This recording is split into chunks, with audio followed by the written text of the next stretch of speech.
الحمد لله نحمده ونستعينه ونستغفره ونعوذ بالله من شرور أنفسنا وسيئات أعمالنا من يهده الله فلا مضل له ومن يضلل فلا هادي له وأشهد أن لا إله إلا الله وحده لا شريك له وأشهد أن محمدا عبده ورسوله يا أيها الذين آمنوا اتقوا الله حق تقاته ولا تموتن إلا وأنتم مسلمون يا أيها الناس اتقوا ربكم الذي خلقكم من نفس واحدة وخلق منها زوجها وبث منهما رجالا كثيرا ونساء واتقوا الله الذي تساءلون به والأرحام إن الله كان عليكم رقيبا يا أيها الذين آمنوا اتقوا الله وقولوا قولا سديدا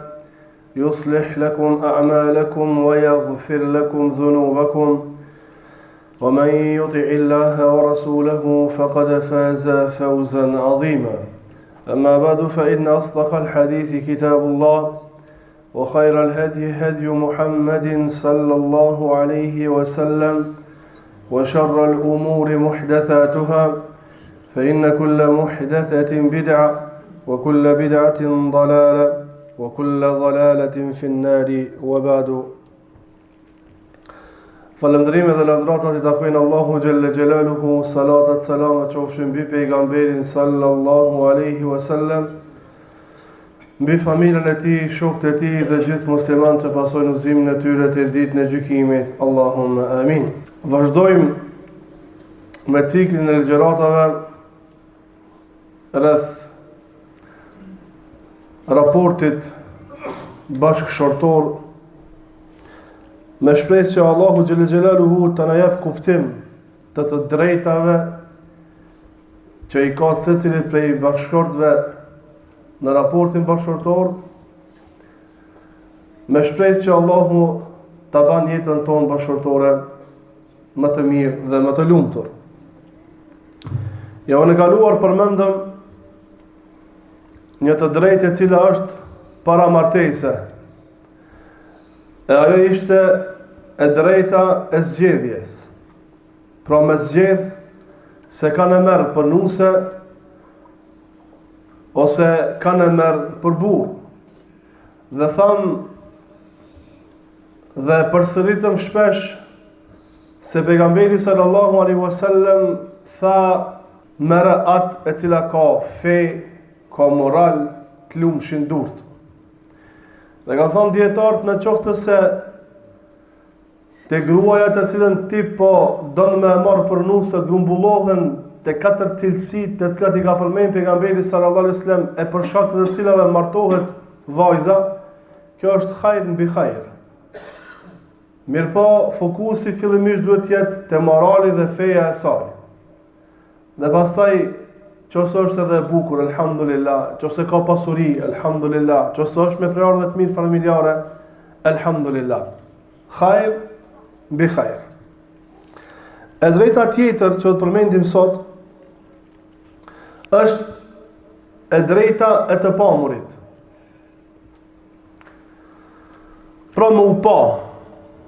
Ka polemik mes dietarëve se çështja e të pamurit a është obligative apo është vullnetare. Pra në qoftë se dikush e marton një grua, apo në qoftë se një grua e marton një burr, një djalë, a është I sakt nikahu apo jo? Ka thënë dietar, në qoftë se martohen pa u pa fare, nikahu është I sakt. Po pejgamberi sallallahu alaihi wasallam ka këshilluar, na ka drejtuar neve që me u pa, me e pa në një tjetrin. Pse? Për shkak se kjo është më afër që ju të keni afërsi dhe dashuri në jetën tuaj të mëtutjeshme. Nga Mughira ibn Shu'ba radhiyallahu anhu thot: "Khatabtu imra'atan fa qala an-nabiy sallallahu alaihi wasallam idhhab fanzur ilayha fa innahu ajdaru an yu'daba baynakuma." Thot, e kërkova dorën e një gruas dhe më tha pejgamberi sallallahu alaihi wasallam shko dhe shife atë, për shkak se kjo është më afër që ju e debe bejnekuma, që ma mirë të bashkoheni, ma shumë të duheni, ta keni më të mirë raportin e më të tjeshëm. Dhe kjo është këshill madhështore nga pejgamberi sallallahu alaihi wasallam. Te gjeneratat tona pothuajse nuk ndodh. Mirë po, në gjeneratat e mëhershme ka ndodh.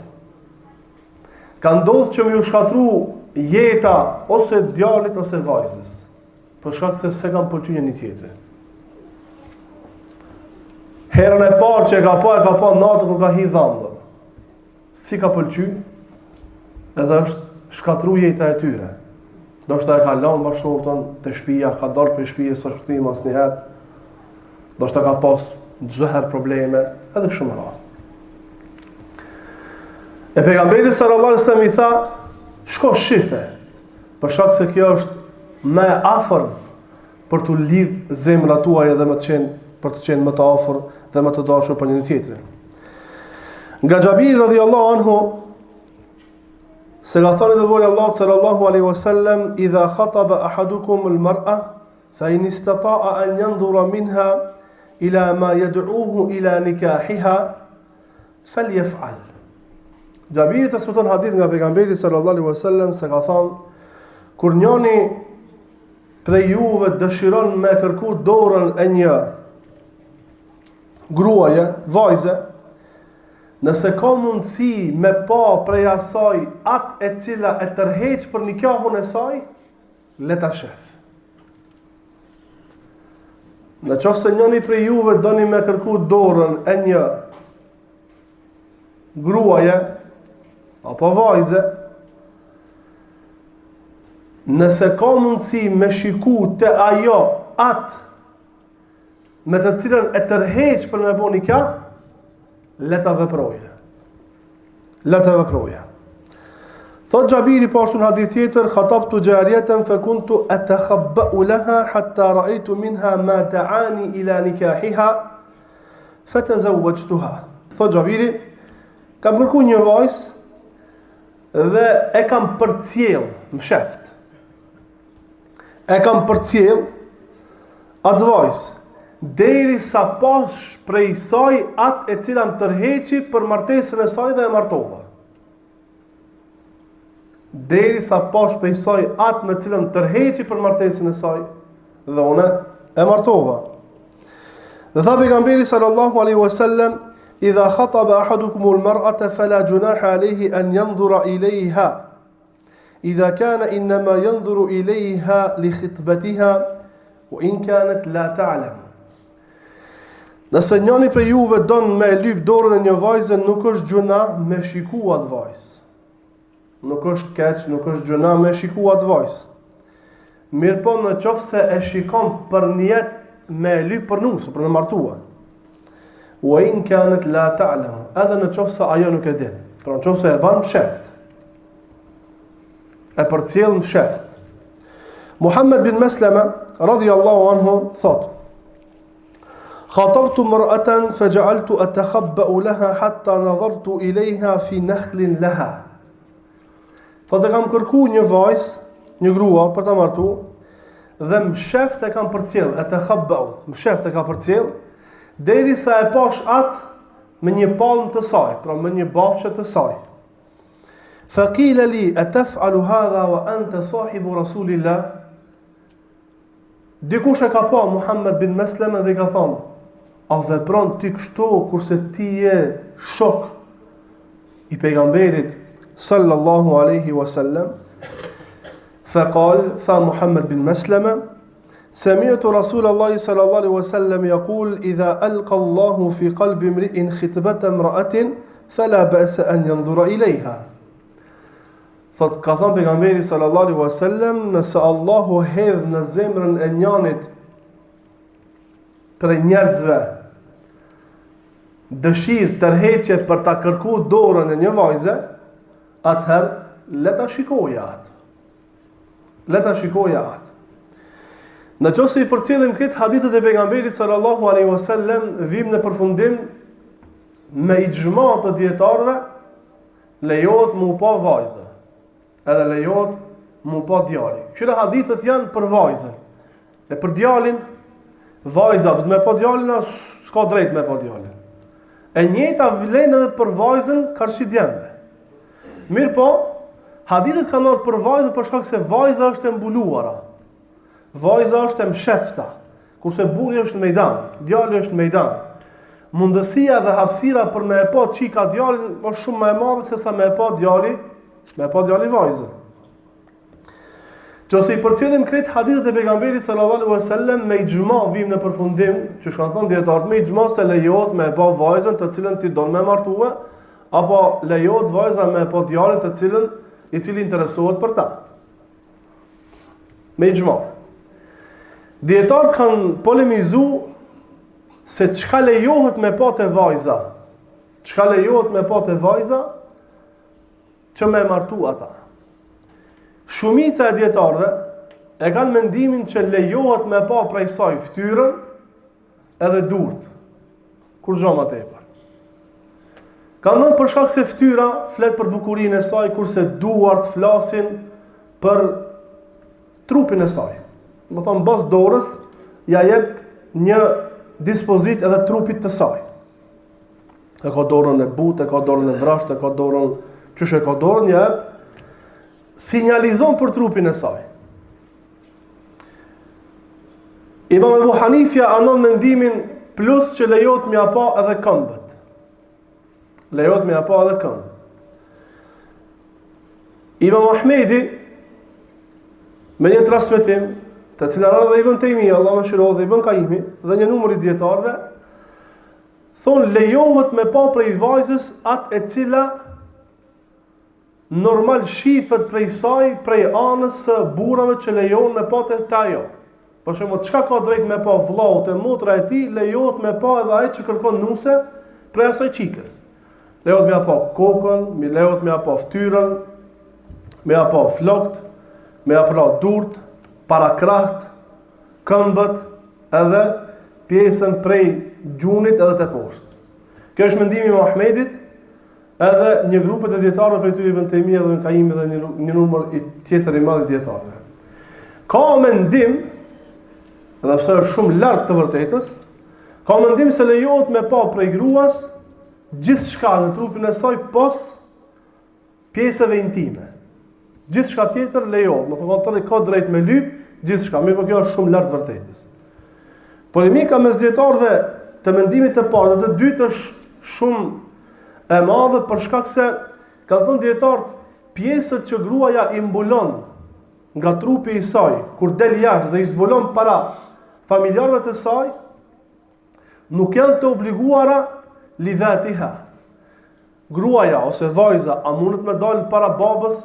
Mundet me dalë. Po dalin, po shëratikisht a lejohet me dalë. A lejohet me dalë vajza para babës ose vllaut vetëm me petka të brendshme? Ose djali, a lejohet me dalë vetëm me petka të brendshme para familjes? Nuk lejohet, apo? Zvan. Mirë po, adeten, shumë tradit i zbulon flokt. E zbulon qafën, i zbulon kratë, i zbulon pjesën prej gjujve, ma poshtë se gjujt edhe të poshtë. Këto pjesë i zbulon adeten. Cili mendim duhet të pasojë? E kemi cek që kur pejgamberi sallallahu alajhi wasallam urdhëron diçka ose Allahu xhël xhelaluhu urdhëron diçka dhe nuk përcakton sasi ose kohë të caktuar, atëherë dispozita e kësaj kthehet traditës te vendi që është. Tash ka shumë hadithe këtu që na sinjalizojnë që ata kanë pa më shumë se sa fytyra dhe flokë. Muhammed bin Meslem ka pa shef në bafqën e saj. Domethënë ka shkuar shef më ku diçka pak më tepër. Edhe një numër i dietarëve kanë mendimin që lejohet me pa prej vajzës edhe flokët, edhe kokën, edhe fytyrën, edhe durt, edhe parakratë, edhe këmbët në mosdieni të saj. Mirë po ndjeni të saj me apo vetëm durt edhe fytyrën. E sidomos në qoftë se vendi tradita është ashtu në vendin tonë.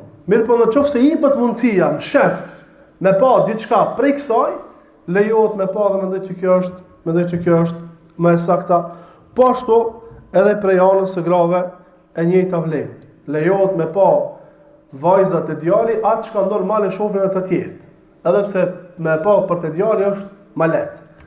Është më lehtë për shkak se djem sidomos kohën tonë çallomitën edhe ka kallëzojnë veten nëpër Facebook, nëpër rrjetet sociale, nëpër statusa, me syza, pa syza, me majic, pa majic, edhe kështu me radhë. Domethënë mundësia për një pa djemt është edhe më e madhe.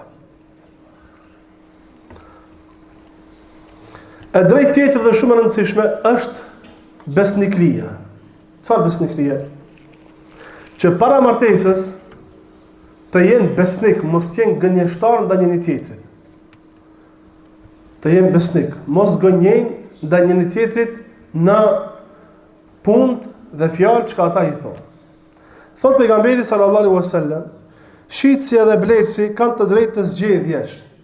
Shitsi edhe blerësi kanë të drejtë të zgjedhjes.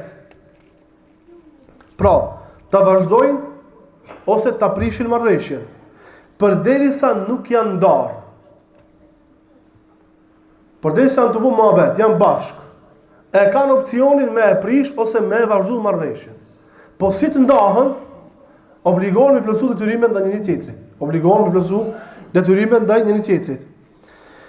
Nëse tregojnë të vërtetën dhe sqarojnë gjendjen e mallit të çdo tomet, u bekohet shitblerja, por nëse fshehin tometat, por nëse fshehin klapa, tometat dhe gënjejnë, bereqeti i shitblerjes së tyre fshihet, hiqet.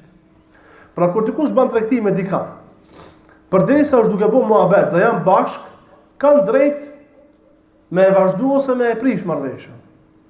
Bëjnë muhabet, ndoshta mirën vesh, e sosin këtë, në fund thotë, s'po vazhdojnë. Kanë drejt me e prish. Mirë, por nëse ndahen, obligohet me e kryer secili detyrimin ndaj tjetrit. Thotë pejgamberi sallallahu alajhi wasallam, nëse janë besnik, nuk gënjejnë, po kallëzojnë drejt. Kallëzojnë drejt. Çka duhet me kallëzu? Për sendin për cilën të bosh shitblerje, thotë Allahu jep bereqet në shitblerje. Nëse fshehin, Allahu e ngrit bereqetin dhe gënjejnë, Allahu e ngrit bereqetin për asaj shitblerje. Ta shitblerje çka do kofta ajo. Tana për shembull prevarantat më të mëdhej i ki ato që shesin kerra, që shesin e blen kerra. Ktu bëhet mashtrimi më i madh. O janë ndrejnë kilometra, ato është i bom sudar, ndeshje, e shminkatin, e zbukurojnë, edhe kështu me radhë. Qose mirën vesh aty, edhe largohen, detyrohen pasaj në rësu detyrimet. Mirë po, pejgamberi më thotë, nëse janë besnik, edhe kallëzojnë drejt, vëllau ka bo sudar, u ka bo ndeshje, e ka gjendjen kështu, dhe u thotë, po, me ka du që ashtu se blenë kërkush që. Thotë me nësam, nëse jeni të drejt, Allah je bereqet. Nëse gënjeni, ngritet bereqeti. Ti ki mundësi me bo pare, ama bereqet s'kije. Dhe përmena këtë me kera për shkak se kjo është e njashme të në. Edhe në çdo tregti dhe shqiplerje tjetër, kur më shefët diçka. Sillet, pështillet, nuk tregohet vërteta, s'ka bereqet në atë send. Nuk ka bereqet në atë send. Kanë thënë dietar. Nëse kjo duhet me qenë kështu dhe duhet na me kërku bereqetin në raportin tonë ndonjërzor në tregti, çka futi për një raport që duhet më ndërtu dhe e raport më vazhdu ta njëjtën pastaj. E përmend edhe hutbën e kaluar. Dikujna i vazhdon 50 vjet, dikujna 80 vjet martesë. I bën burri dhe gruaja ka 90 vjet, ka 80 vjet, ka 100 vjet. Janë martuar 3, 80 vjet martesë. 80 vjet. A shkon më gënjeshtra? 80 vjet, a shkon mirë nëse fillimi ka qenë mashtrime? S'mund më shkon mirë. Ose mund më shku mirë me bo sabër, njëri prej dy palëve. Në kohët e mëhershme, thash, në zamanin tonë për shumë xhamatli të ri, sa kanë haberin. Në kohët e mëhershme, kur tham kohët e mëhershme, e kam për qëllim para 20, 30 edhe të tje. Kanë shku gratë, se djali dhe qika s'janë pa, rallë. Edhe që s'u ka pa, djali me qika, këto kanë qenë njerëz, ju ka bo muhabeti, e ka pa nusë para se martu, ju shbo muhabeti për keq. Djali dhe qika s'janë pa, po ka shku nana, hala, motra, tezja, kanë shku e kanë pa nusën për djali. Në atë familje ka qenë një nusë, një qik kukull ka qenë. barbik. Dhe ka pas qika tjera. Se cili që ka arë me lip nuse, qatë barbikën e kanë nxjerrë. Se? Kur ka shku e marë nusën, qetër. Për neve apo që sharafë, mësë banaj gare, vallaj ka shumë rast të kështu. Kanë shku nuse, që tërkanë e kanë pa, kur ka shku e marë nusën, që tërqik kanë dalë. Qashtu njëjtë edhe me dhëndrin. Qashtu njëjtë edhe me dhëndrin. Që të shka ka dalë. Çfarë jetë është pastaj kjo? Që se prej fillim ka qenë mashtrim. Sa ko bereqet pastaj kjo jetë? Ka thënë dietar, prej pikave tjera të rëndësishme në jetën bashkëtorë është që gratë ta lehtësojnë, mos ta vështirësojnë. Vajzat, beqareshat, qofshin ato apo gratë martuara që ju ka vdek burri ose janë nda me burrin dhe pastaj do të martua, të lehtësojnë, mos të vështirësojnë. Pra mos ta ngarkojnë. Edhe pse ka të drejtë të themi me ngarkuar. I du këtë, qysh është e njëshme në kohën tonë. Po mos me ngarkuar. Pse? Për shkak se kjo ka mundësi më bëj shkaktare që mos me qenë jetë bashkëtorë e lumtur pastaj. Në qoftë se dhëndri për me zonë një nuse, edhe për e bo një darsën, du të mi bo 50.000 euro harxime. Ai loçka e ka rrogën 600 euro, 1.000 euro rrogën ta ketë, ata parë du të mi marrë diku. Ata parë një ditë du të mi këthyje, që si janë marrë borçë. Po thuj se nuk ka darsëm që i bëhet pa borçë. Po thuj se. Edhe atë e bëjmë kështu që mos kanë me thanë ato kështu. Mos me bo darsëm të madhe, ose mos me bo darsëm hiç, me bo është një darë të vogël. Muhabeti ka me ta bo njerëzit. Për shkak se jetojmë për njerëzit dhe nuk jetojmë për vetëm, për Allahun subhanahu wa taala. Me jetu jetën çysh ti ke mundsi. Po duhet patjetër me kapërci këtë adet. E për ta kapërci këtë adet duhet mi bëj argjimin 20-30.000 euro. E në ata parë si kina me gjejt një që me në dhonë parë borç, e pastaj kadar kina mi pagujt. Edhe pastaj na këshire bakshishtet kasaj kanë pruar që mi pagu borxhin. Kjo nuk ka rregull. Se i vështirësohet jeta pastaj burrit, dhe ai do të më menu, ai nuk e di ku e ka kryer për me kthy borxhin. Qysh ka më qenë i lumtur kur vjen te shtëpia ndroni prej punës. Apo bëhet shkaktare që me e vështirësu dhe me e prish raportin bashkëtor në të ardhmen, me lecue në atë që na mësua Allah dhe pejgamberi sallallahu alaihi wasallam. Në qoftë se ka qenë dikush meritor për me vështirësue, edhe për me ngrit çështjen e mehrit edhe kështu me radhë, kanë qenë gratë e pejgamberit sallallahu alaihi wasallam. Ose çikat e pejgamberit sallallahu alaihi wasallam. Asnjë gruaje e pejgamberit sallallahu alaihi wasallam nuk ka marrë mehr më shumë se 500 dirhem. 500 dirhem.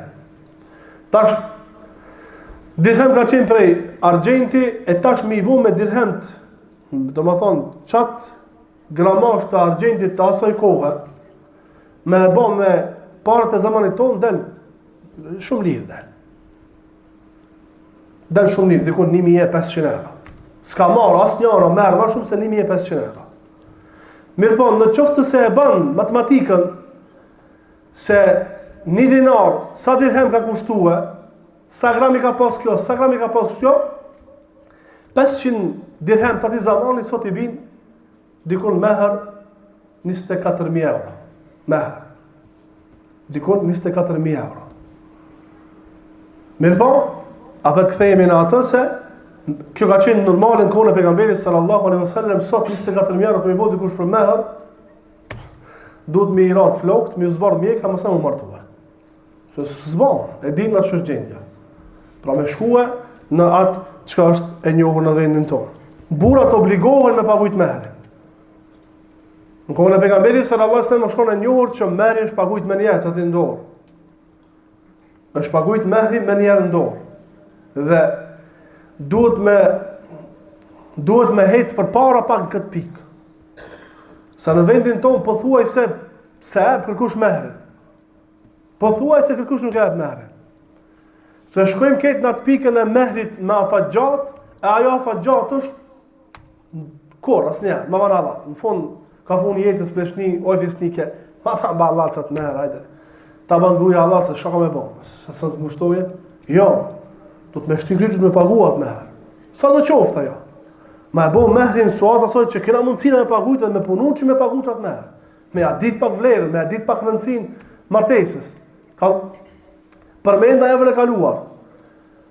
Në Egjipt për shembull,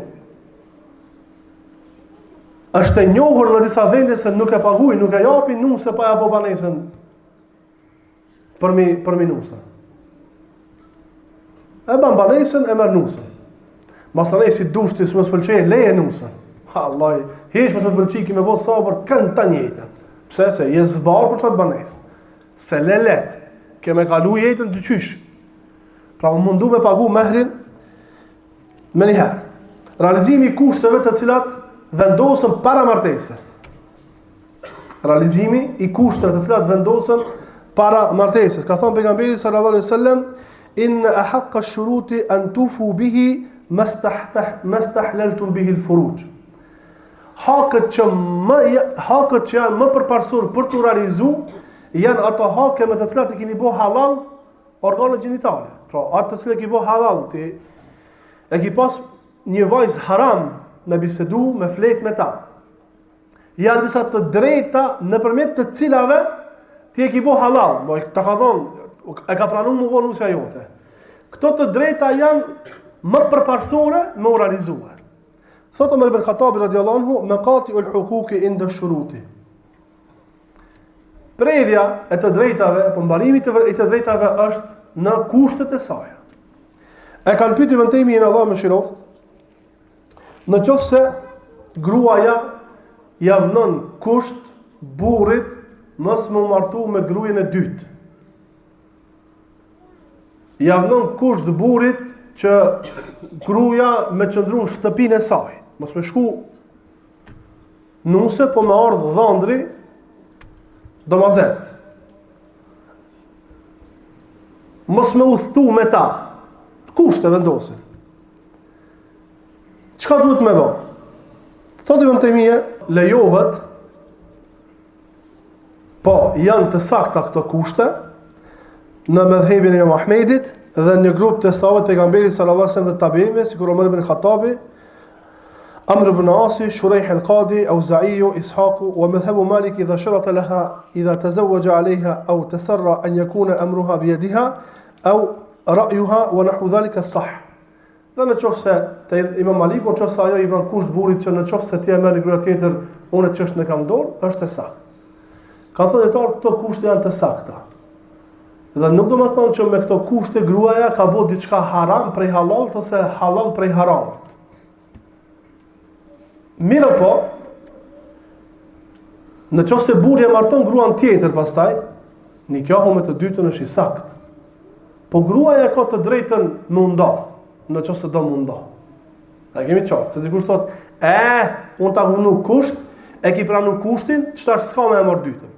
Burri mundet me e marr dytën, është mirë me plotsu kushtin që e ka pranuar. Po nëse se plotson, gruaja e ka të drejtën me u nda. Gruaja ka të drejtën mundo për shkak kushtit. Po na Omer ibn Khattabi radhiyallahu anhu, një grua i ka dhënë kusht burrit që mos me dal ajo prej shtëpisë së saj. Dhe pas janë martu, ka dashur me marr prej shtëpisë, kanë shku janë këshillu Omer ibn Khattabin me kërku fetva për Omer ibn Khattabit radhiyallahu anhu dhe ka dhënë fetva në favor të gruas. Ka thonë, "Jo, kjo ka të drejtën e saj për shkak kushtit të cilën ti e ke pranuar. Kjo ka të drejtën. Tash nëse kjo vullnetarisht devjen, tamam, nuk ka problem. Me po nëse nuk e lëshon kushtin, atëherë lejohet me qëndru në shtëpinë e saj, ka thonë atëherë me bo talak, ka thonë prishja e të drejtave bëhet në shrutet e saj, në kushtet që janë vendosur. Në qoftë se prishet kushtja, e ka të drejtën me nejt ose mos me nejt, mos shtrëngohet kjo meselë shumë për shkak se numri i vajzave është shtu më të madh, shtu kurse numri i djemve është i pakt. Normal dikush ka më thonë dëshmiaris hoxha ndjen mas na xhamati. Me po këtë sunet pejgamberi se sen duhet me hecë përpara, duhet me avancu si shoqëri. Jo me jetu jetën për të tjerë. Se ka shumë vende. Ka në shumë vende në përtrojet tona ku gruaja është e kënaqur që burri me pas një shfalerk, edhe dy shfalerk, edhe 3 edhe 5 dhe me bë tani jetën zina, veç gruaja oficial mos me pas. Dhe kjo katastrofa shumë e madhe. Dhe kjo argumenton se kemi kuptuar dinin që duhet. Ma mirë është burri me pas një gruaje tjetër sa e bë zina me gra tjera. Kjo është më e dashur për Allahun dhe për pejgamberin dhe më e bereqetshme në jetën bashkëtorë. Pastaj për të drejtave tjera është përhapja në nikahut. Bash niqah me përhap, mos me majt më sheft. me u ditë që filani është gruaja jote dhe filani është buri jot. Me u ditë kjo çështje, ka thënë pejgamberi sallallahu alaihi wasallam, shpalleni martesën. Pra kur të martoheni, shpalleni se jeni martuar. A kjo shpalleni se jeni martuar nuk ka kush me ditë këtë dunjaja. Edhe këtu mos kemi këtë kuptime. Ka mund të një grupi muslimanëve, dinë të tjerë nuk e dinë që dikush është martuar, dhe nuk ka kush me ditë krejt dunjaja që ti je martuar. Ka dy veni ku ti jeton që je martuar. Edhe kështu më radh. Elusim Allahun që Allah të na jap kuptim të fesë. Elusim Allahun që Allah të më thonë të veprojmë me fenë e Allahut subhanahu wa taala, edhe në qoftë se ajo nuk na ka në neve, po do të më realizua që ka thënë Allah dhe pejgamberi sallallahu alaihi wasallam. Elusim Allahun që Allah të na jap kuptim të fesë. Elusim Allahun që Allah na shton sabrin. Alhamdulillahi rabbil alamin.